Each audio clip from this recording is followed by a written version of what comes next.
Competitive in practice, extremely competitive on game day, no regrets, super fit, super hard, compete for every ball, every inch of the field matters. First 5 minutes, put them on their heels and keep them there. Let's go.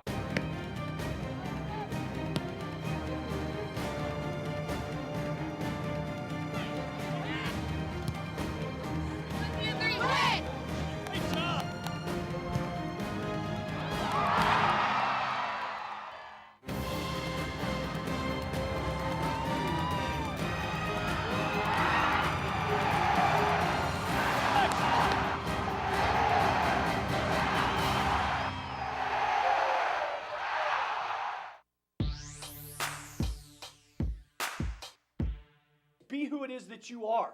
When a player checks for the ball, Casey McCall, she needs to feel the level of athleticism and competitiveness of the player that you are. He likes to compete, that's something he's very intense, and that's so good for us. When a ball goes in the air, Fowler, they need to know you're the best header on the field. That's who you are. Aggressive, again, always making us better. When we go at them, Don, and when you're combining with Mallory and Leanne and other players that get up front with you, let them know who we are.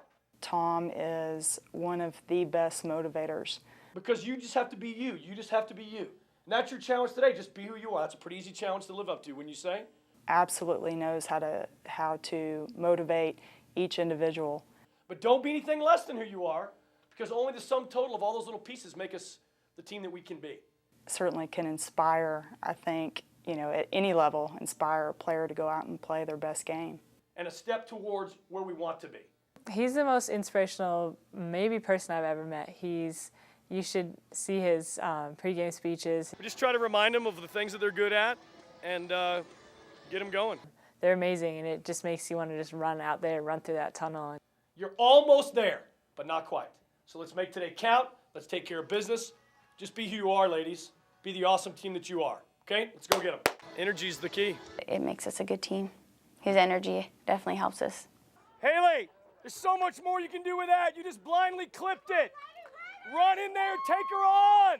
He's a really intense coach, obviously, when he's coaching us and stuff. And, that's how he is on the field. He always wants us to be really intense and really competitive and very energetic. And I think that's exactly how he is as a person.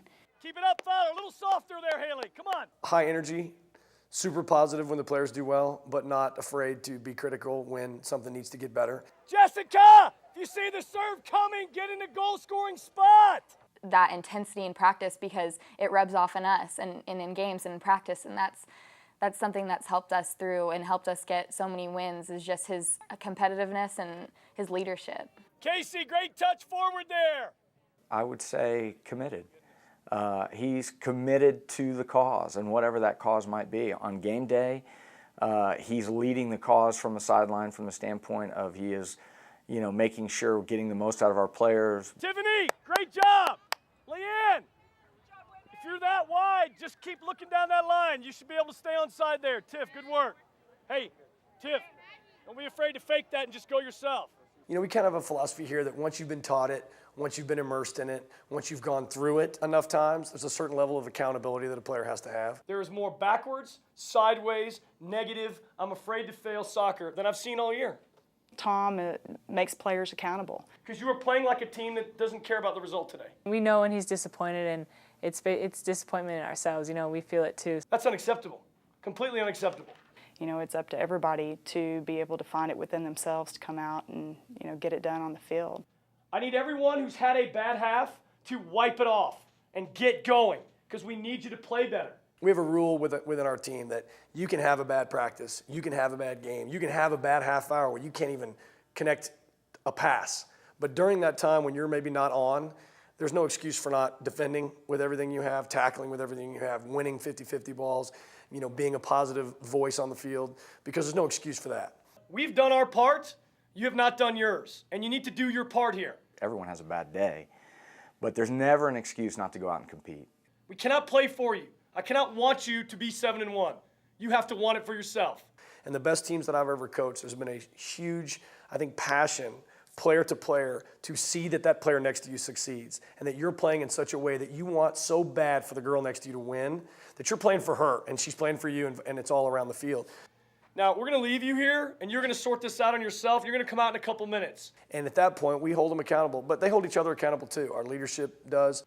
So you figure it out. We got to do something for each other. Like, when you don't want to make a sprint for the ball, make it because your teammates running for you. I think that he trusts a lot of the girls on the team leadership-wise. I think he realizes that we all know, when we're playing bad and we all just need to step up. Captains, juniors, even freshmen. I think we all understand when we need to rise to the occasion. And you have to develop those leaders, and you have to encourage those leaders to step out. I think it's not always innate to everyone. Some just want to lead by example, but what they need to realize in many cases is if you've led by example, you automatically have their respect. So then when you speak, there's going to be a response. If we don't score at least 3 goals this half, that's embarrassing. With Casey McCall and Taylor Lytle, they've been leading by example for their 3 years here.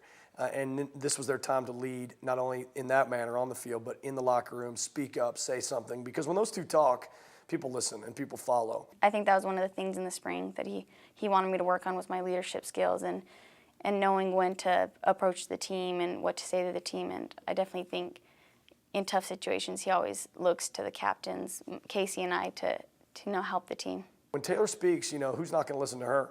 She's come in here fairly unknown, has become one of the best players that Texas Tech has ever had, and is doing a phenomenal job. It's good to know that he has enough confidence in me to think that I can, help the team out and raise the team to another level. And it's good to know that my experience has definitely, I think, helped in that situation. Sometimes the coaches have to get into the team, and sometimes the coaches will pull the captains aside and say, "Listen, this is on you. Go get the girls, redirected, refocused."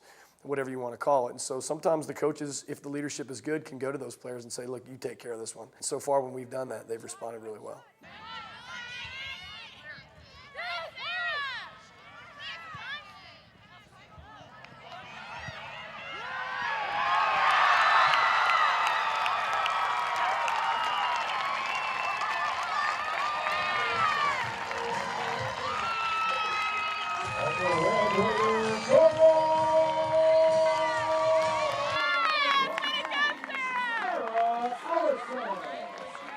We didn't have the best start to the game. We obviously would have liked to come out a lot harder in the first half, but I think we had a good pep-up talk at halftime. We came out ready to go the second half, so we got a little more opportunities. Thought it was good.